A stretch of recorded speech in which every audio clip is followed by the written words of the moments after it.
Yabino Moussaï Nanzambe, l'ambassadeur de Christ Patrick Tété, apôtre de l'Éternel. Tozane Sengo Makasi Yakozala Liboso na bino na mukola lelo. Nzambe atondisa biso lisusu na kombo na Yesu. Molingami tozali kokoba na kati na matin na biso oyo tobandaki la fois passée. To introduisaki section moko na Oitali la prière. La prière. To introduisaki lo sambo to bakete prière eza dialogue kati na Nzambe na bana na ye. Ya solo te li solo kati na Nzambe na bato kasi zo senga ete montaza na poste de travail na ye po te ye pe ebape koyoka mela Nzambe.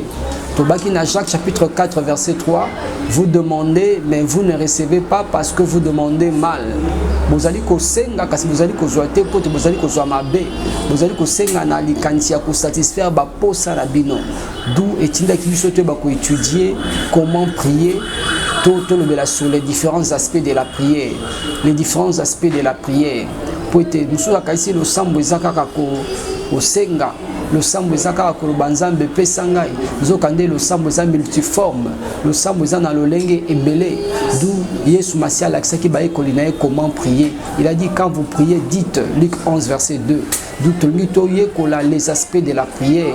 Makambo o etindi kaka o ekoiko sala ete moto ba ko sambela to lolenge ya le sambo o ezalaka na via moto.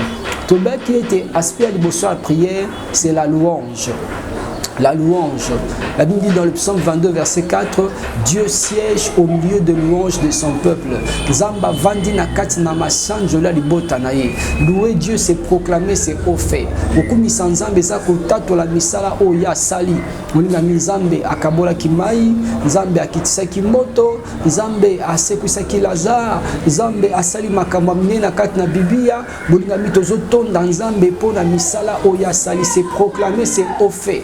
Kotato la misala o Nzambe na biso asali. C'est ça la louange molingami. Kotato la Nzamba sepela kaite ba sanjola ye avandi na kati na masanjoli. Paul et Silas na kati na prison na acte 16 25 à 31. Paul na Silas bavande ko kumisa Nzambe ko sanjola Nzambe. La Bible dit que les prisonniers les entendaient. Ba tuna kati na bolo bande ko yoka ye bangonde bande ko sanjola Nzambe. Et les chaînes étaient tombées de leurs mains à cause de la louange. Molingami mirage ko ya ki na Josué chapitre 6 verset 20 à cause de la louange. Nous avons dit les vrais adorateurs adorant le Père en esprit et en vérité. Deuxième aspect de la prière, c'est l'adoration. Tu es quoi adorer Nzambe et l'adoration n'est réservée qu'à Dieu seul. L'adoration n'est pas réservée à un homme. L'adoration est réservée à Nzambe et Moko. Nzamba se plaît to gumba melaye to sanjolaye. D'où mon ami adorer Nzambe Nzamba zo se plaît. Et to bakete la mention du mot adoration et bandaki wuta dans l'Ancien Testament le mot Abraham. Voilà Nzamba zo na Abraham était zwa mwana na yo kende ko ba ko bonzela ngaye. Abraham alobi ete nazo mata na ngomba nazo kende ko adorer Nzambe et longo na mwana pe to ko ba ko kita. La première mention du mot adoration est déjà dans Abraham dans l'Ancien Testament, dans Genèse. Donc adorer Dieu, c'est aussi offrir, c'est aussi donner les sacrifices à Dieu. Quand une personne adore l'Éternel, c'est une manière pour nous aussi de lui offrir des sacrifices. Il y a solo bon zelaye, ya motu ya onzamba si ko peut se pas na biso. Une bonne adoration s'accompagne d'une offrande. D'où mon ngami to se pela ko adorer Nzambe, peut ce qui va passage, oui, vous êtes une kabiso to gumba mela Nzambe. Qui na troisième point, qui na Italie, reconnaissance de action de grâce. Notre Dieu aime que nous puissions lui rendre les actions de grâce. 1 Thessaloniciens 5 verset 18 remercier Dieu en toutes circonstances. Et dans Psaume 50, 14 à 15, Babi offre pour sacrifice à Dieu les actions de grâce et tient les promesses que tu lui as faites à moi le Très-Haut. Mungami Nzamba sepelait tout ce qui action de grâce et pas inaye. Nzamba sepelait tout pour action de grâce. Tous à la reconnaissance pas inaye. Dans Luc chapitre 17, il y avait 10 lépreux. Et il y avait beaucoup de gens bango te boke le mitali se panganga Nzambe. Bakenaki na nzela bangono surtout babiksamaki avant que bakome panganga Nzambe.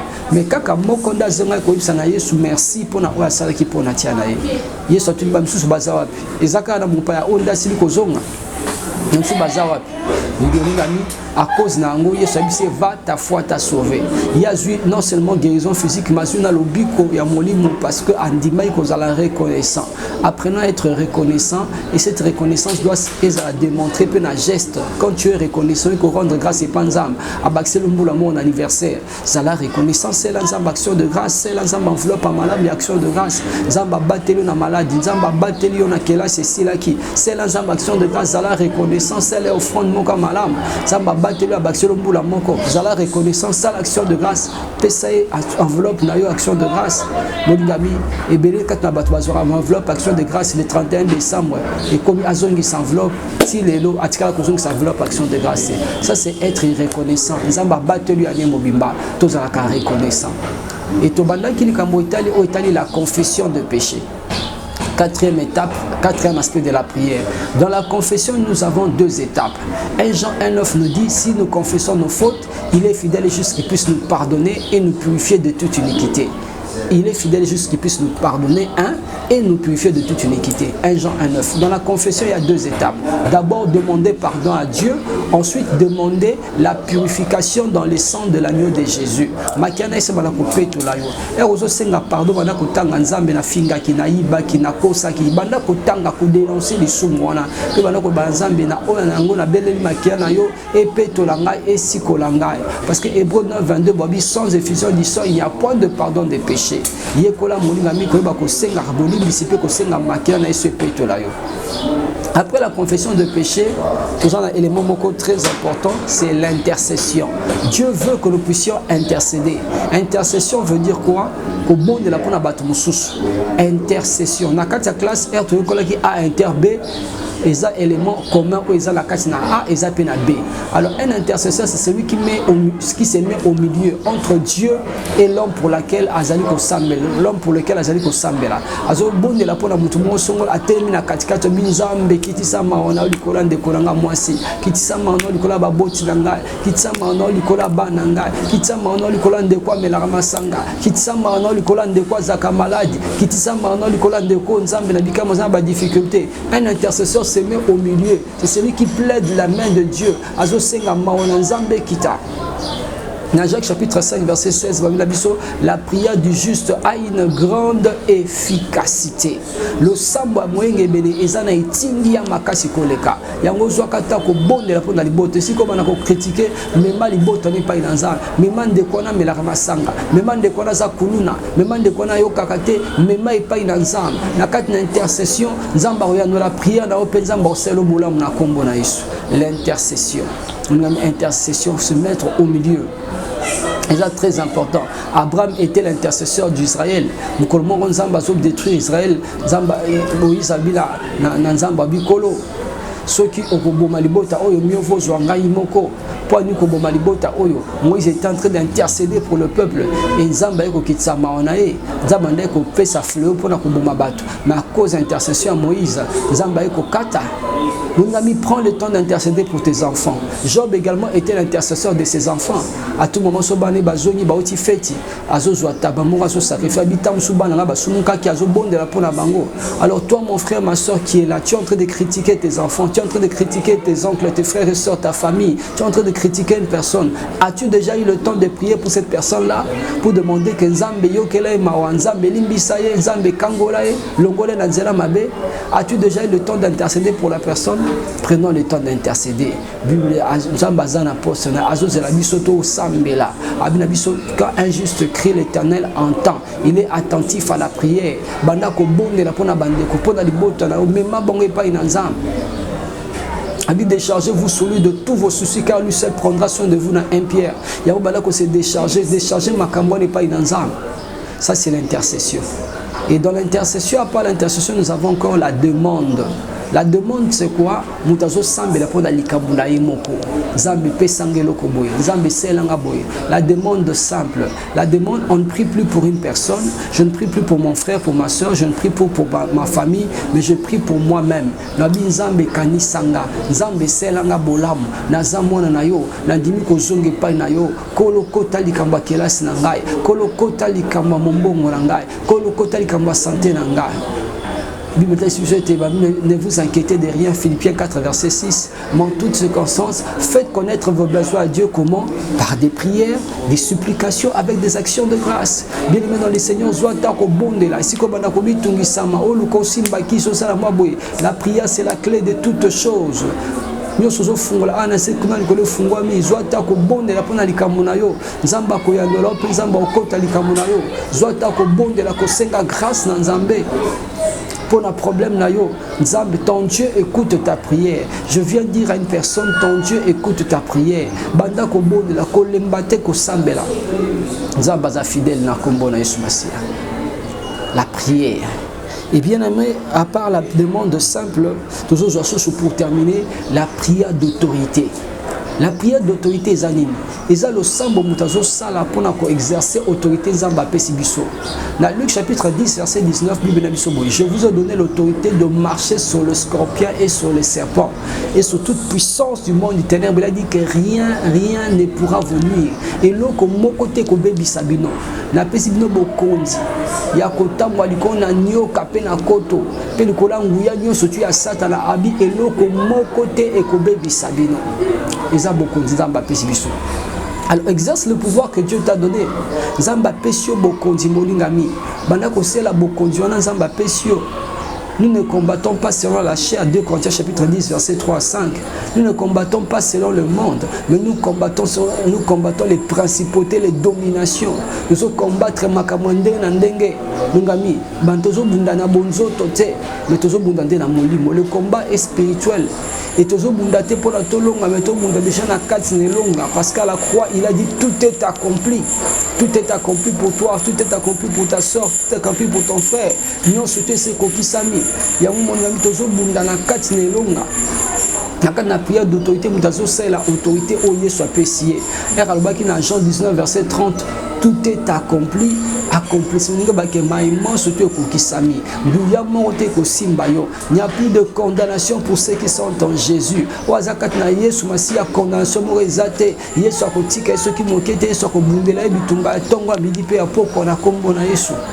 Yango 18 verset 21, la mort et la vie sont au pouvoir de la langue. La mort et la vie sont au pouvoir de la langue. Bala kota to la ramakama malam na bomo na yo. La na prière d'autorité to c'est la arme défensive na offensive. Autorité à la fois passée, les armes offensives et défensives. Et la prière d'autorité, tous ceux qui ont menacé, ou y a Satan, ils ont exercé pouvoir pour nous bébisa, tous ceux qui ont condamné, mais ça nous suffit à Satan. Au diable a planifié qu'il a boutou, ou a planifié qu'il a tongo, ou a planifié contre ban, contre le bot, alors que nous bébisa, combo na Yesu. Le nom qui est au-dessus de tout autre nom, c'est le nom de Jésus. Le seul nom où est bang Satan, mais ça des combats Yesu Massia. La prière d'autorité, tous ceux qui ont influence, au Yesu a pessibiso. Le seul nom qui est au-dessus de tout autre nom. Puis dans la prière d'autorité, tous ceux qui ne peuvent attaquer offensivement pour que bébé samisa la Satan a prononcé contre biso, tous ceux qui défensivement, on a diable so boudisa biso, tous ceux qui ne peuvent renverser ba projet là yé koko isango na kombo na Yesu. Et le nangina épinglé pour moi na prière d'autorité, c'est le pouvoir de la déclaration. Le pouvoir de la déclaration. Bien-aimé dans le Seigneur, tu as un pouvoir que Dieu t'a donné. Le pouvoir de la déclaration. Dieu dit que la lumière soit et la lumière fut. Dieu dit que la lumière soit et la lumière fut. Zambe aloba kete pole ezalisama pe pole sanini ezalisamaki. Amen, amen. Nango monami zwata ko tatolaka. Eyozo loba. Dieu dit la lumière soit, la lumière fut. Après ce peu beaucoup dans Matthieu 18, nous sommes fola a on a se kuna likolo pesa nini e fungwami. Nous sommes kanga a on a se kuna likolo pesa nini e kangami. Nzamba pe ce peu pouvoir yo pe banda koloba. Abi la mort et la vie sont au pouvoir de la langue. Kufa pe bomo ezala pifwa lolemo. Nini olobaka pona fina yo. So binazanga makila libata basela rabudente ozaka makila libata. Mais sozo bamalba kitoko pe malamu pona fina yo nzamba koyanola yo pe nzamba okota likamuna na kombo na Yesu. Tango kokimolinga nini yango lobaka musa musozo bangala za nga vraiment nazala nka mwana mawe ngala za nga kisite nga pinza makambo simbaka te nazala nga kama kila libata tel que tu es en train de déclarer, c'est là aura de l'influence sur ta vie. Ce que tu proclames là, et vous avez une influence par rapport à Finayo. La Bible dit que les faibles disent que je suis fort, que les pauvres disent que je suis riche. Et dans Job 3, verset 25 à 26, ce que je crains, c'est ce qui m'arrive. Ce que je redoute, c'est ce qui m'atteint. Mais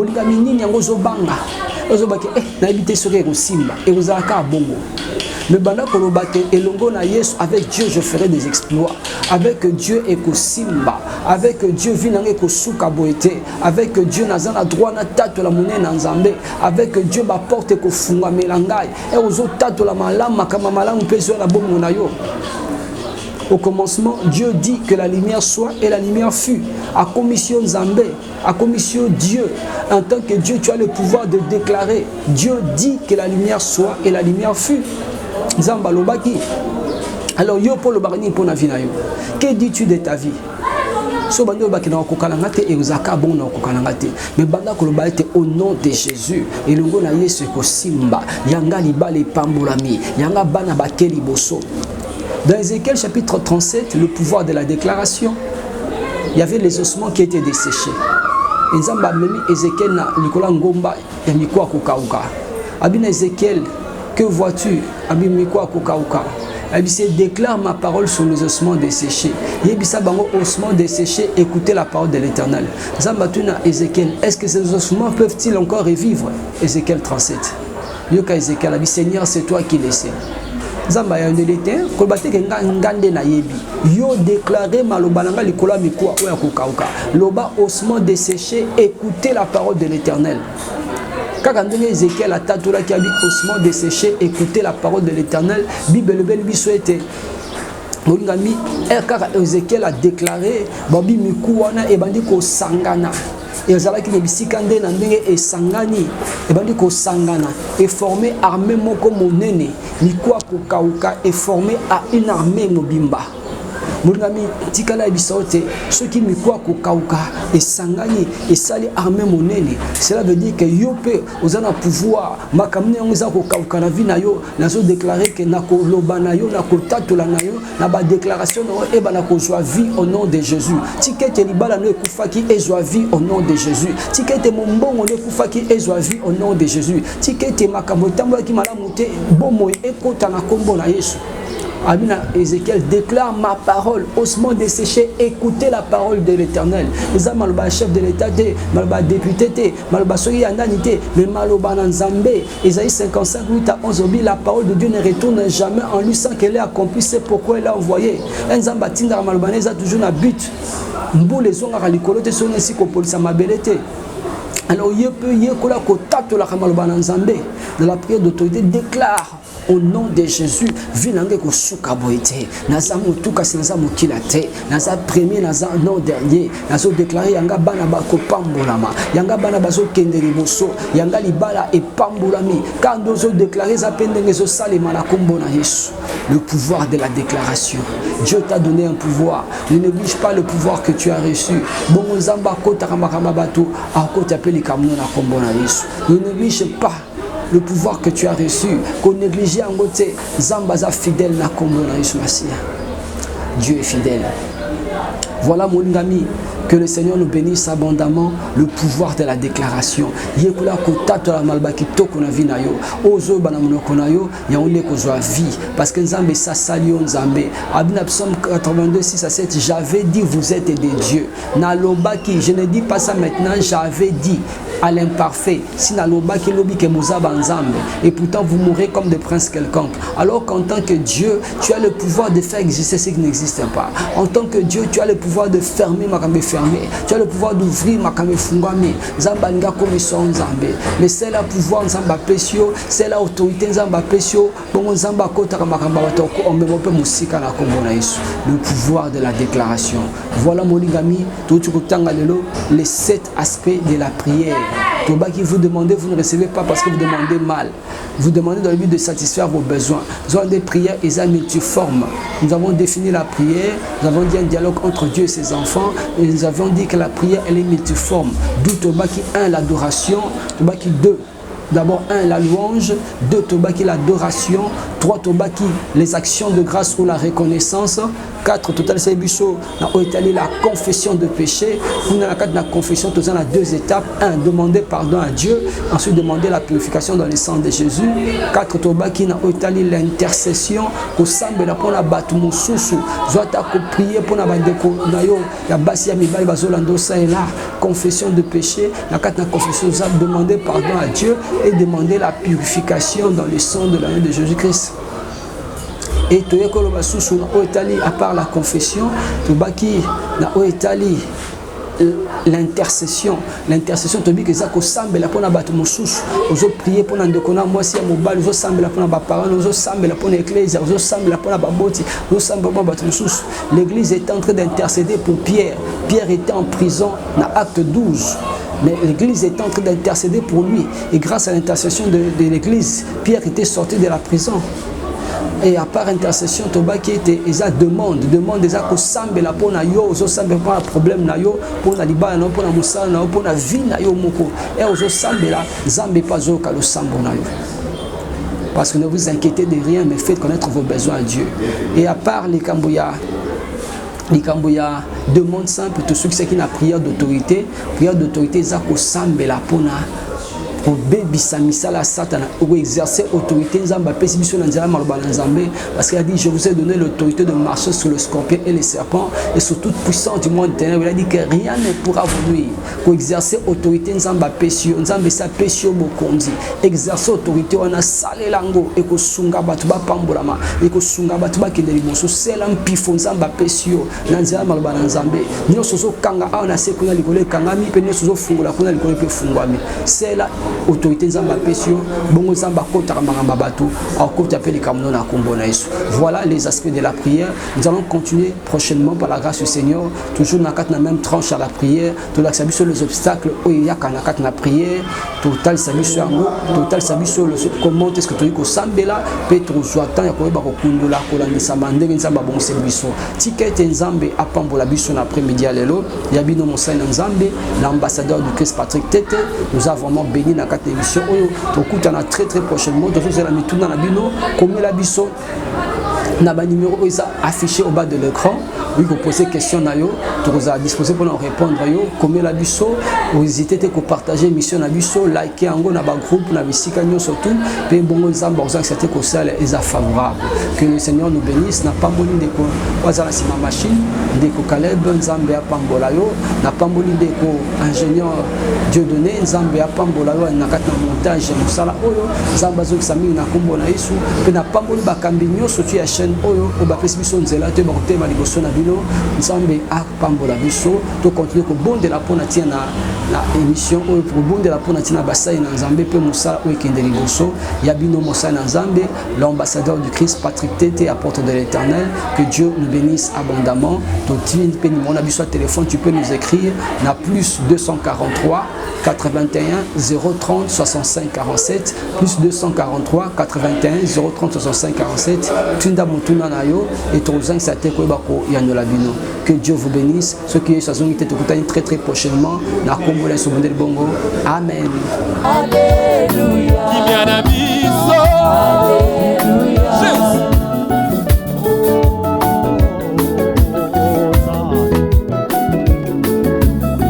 Même à la maison tu peux chanter avec nous. Alléluia. Alléluia. Hosanna, Hosanna. Dieu, Dieu.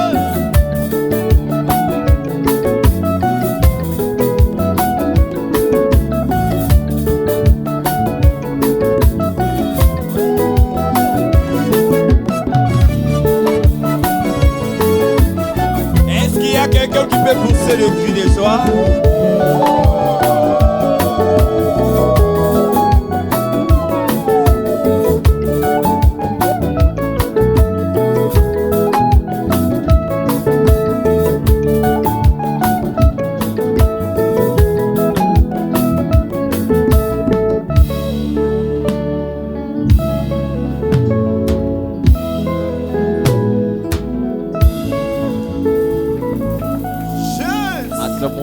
Le roi des rois, il mérite l'adoration.